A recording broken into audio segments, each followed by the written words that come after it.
I did it because I thought it was in the best interest of the cause I believed in.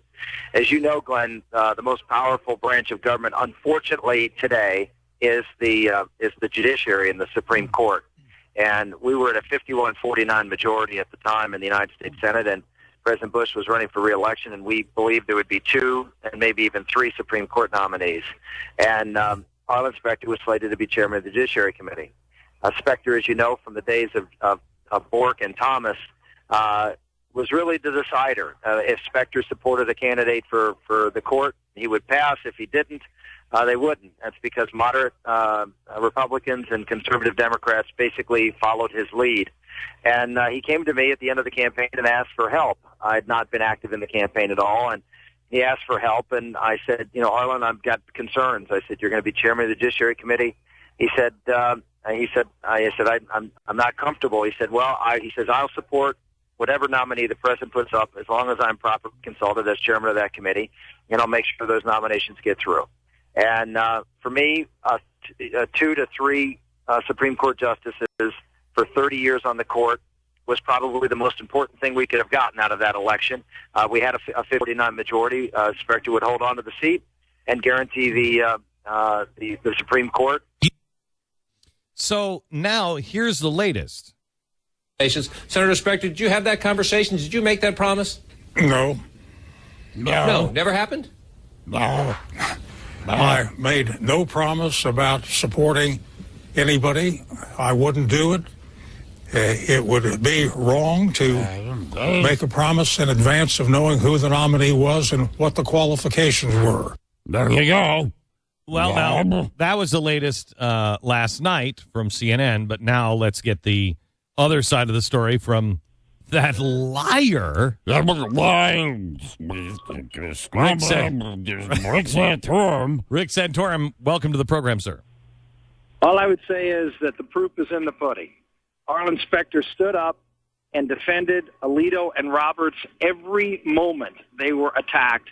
He was the first one out there defending them, doing exactly what he said he was going to do, which is to work as chairman of the committee. Rick, this isn't about pudding. This is about a conversation you and I didn't have. Yeah, I'd like to have it about pudding, but he said he never had that. I mean, that's easy for him to say. Well, they were just the right guys.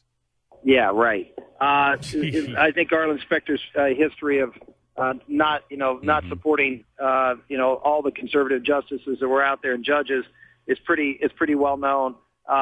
Fact is, what I accounted to is exactly what happened. It's exactly what Senator Specter did when he came into the committee. As he said, and I said this, as long as he was properly consulted, which of course he was, and he did. I mean, he supported him, and I have no doubt in my mind that Justice Alito in particular would not be on the court today if it wasn't for Arlen Specter. It was a close vote. There were a lot of things that were thrown at him, and Senator Specter was the first guy up there to knock him down, and he did a great job in getting Alito through. So that's the reality of the situation. Arlen Specter's a Democrat. Arlen Specter doesn't want to see Rick Santorum elected, and I can just tell you that was a condition for me to step up there and support him at the end of the campaign. Was anybody else involved in this conversation? Anybody else around in that room or anything? No.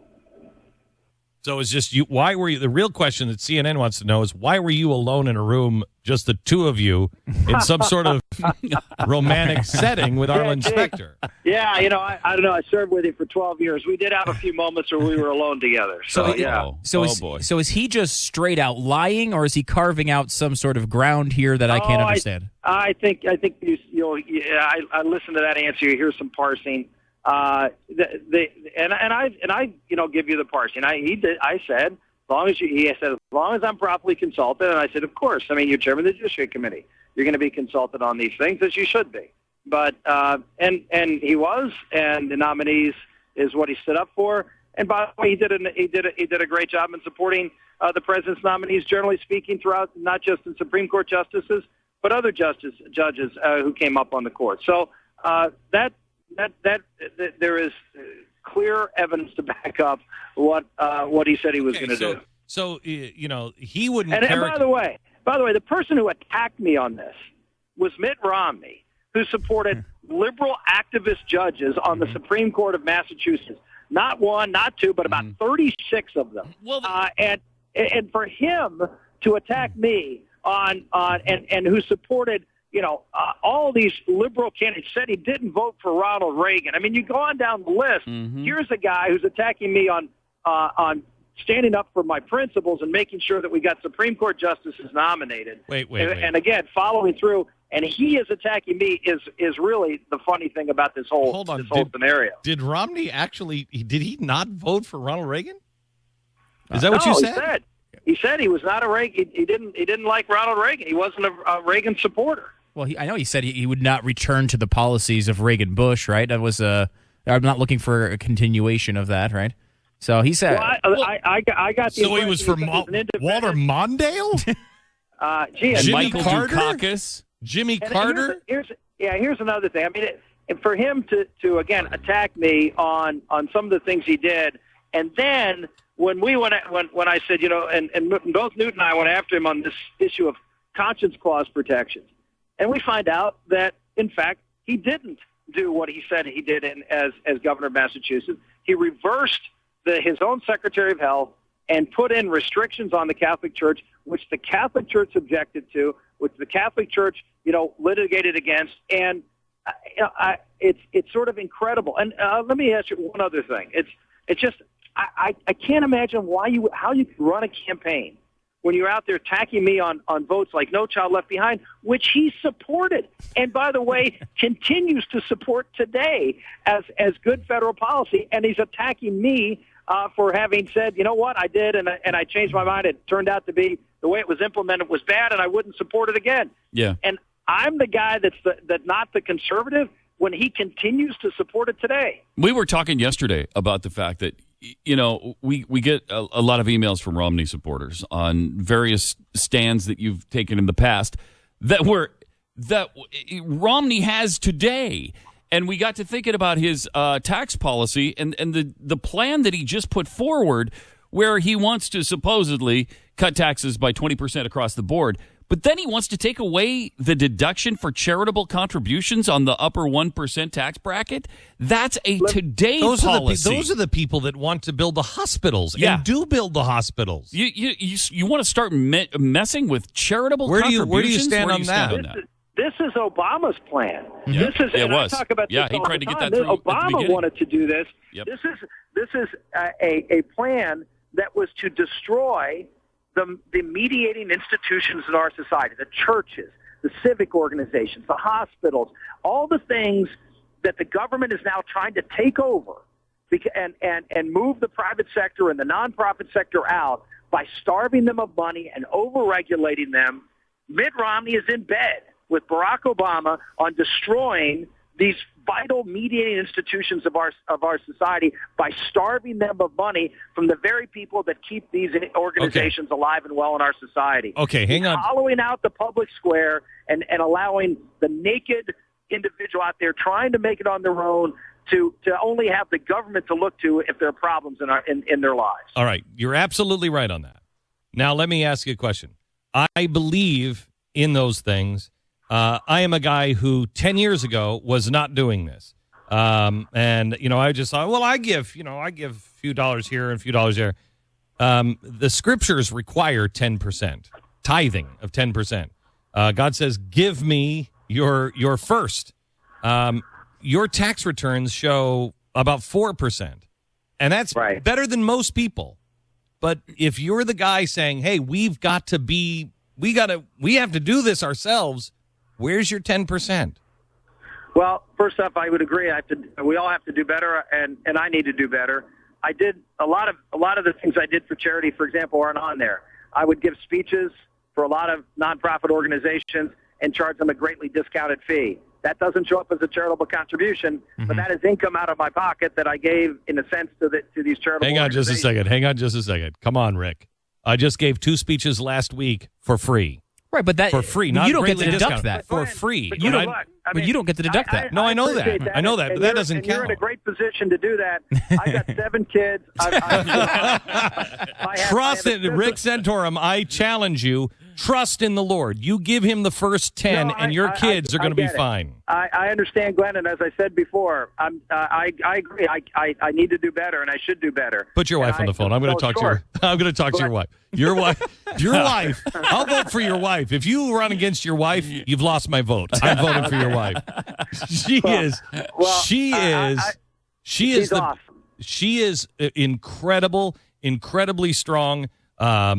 Just straight up, she's the kind of wife that I would want around the president of the United States to say, you know what, Mr. President, you're full of crap. I hear that a lot.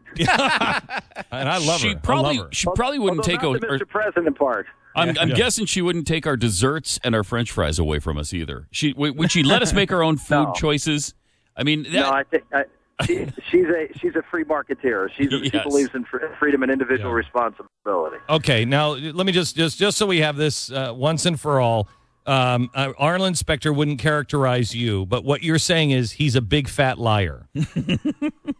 What I would say is the conversation occurred, the assurances were made, and it was vitally important for me in order to get involved in the campaign. Okay. Wow. What's his motivation there, Rick? Is it just what's behind this? Look, I mean, well, of course, because he's out, isn't he? I mean, he's done. Yeah, he's out of office. I mean, what does it sound like? It sounds like that he was willing to do something that he wasn't otherwise willing to do, and getting my support. And for me, it was just a matter of I put it in this term. This is your responsibility as chairman of the Judiciary Committee.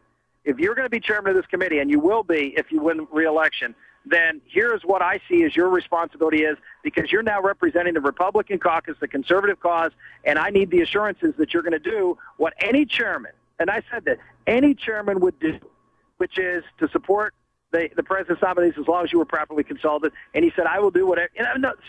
I wasn't asking him to do anything unique or specific. I would ask him to do what any chairman of a committee who is put in that responsibility should do, and he gave me the assurances that he would do so.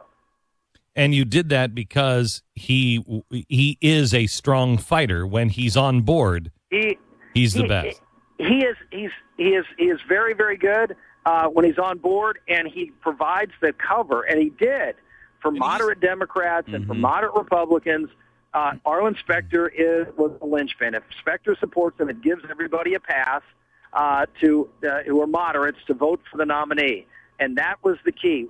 Without Specter, if John Kyle or somebody like that, or Orrin Hatch or Jeff Sessions, somebody who's chairman of the Judiciary Committee, who doesn't have the ability to be able to bring those moderate Democrats and Republicans to come on board to get the 50 votes that we needed to pass a very conservative nominee. And that was a very important thing for that session of Congress. As it turned out, we now have a 5-4 majority on the court because of it. He's more of a less of a politician and more of a lawyer, isn't he? Where you're a hired gun, and look, sure, okay, I think the guy murdered some people, but what? I'm defending him. He's really more of a lawyer, a hired gun, than a.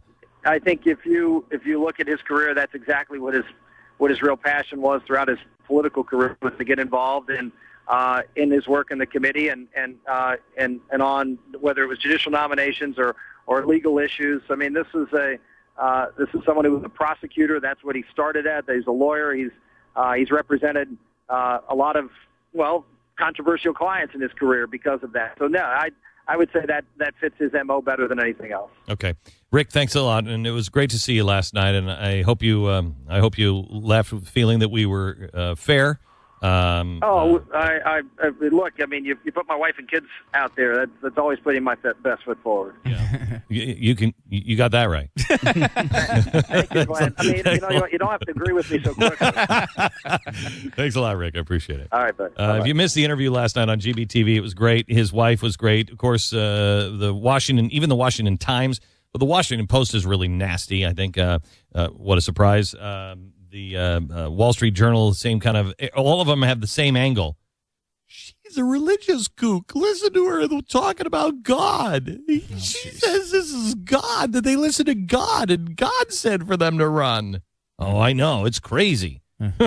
Should have seen the witchcraft they were practicing earlier. Of course, witchcraft probably isn't wrong. By the way, encore presentation of the Rick Santorum hour-long interview tonight at 5 p.m. Eastern on gbtv.com. By the way, if you'd like to see Rick Santorum win the election, ricksantorum.com.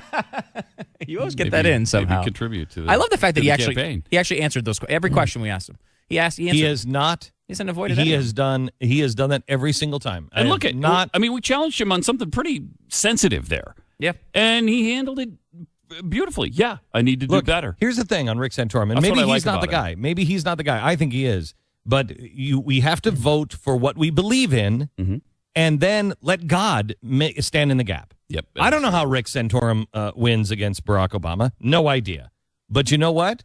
He was at 1% about 3 months ago. Yeah. 1%.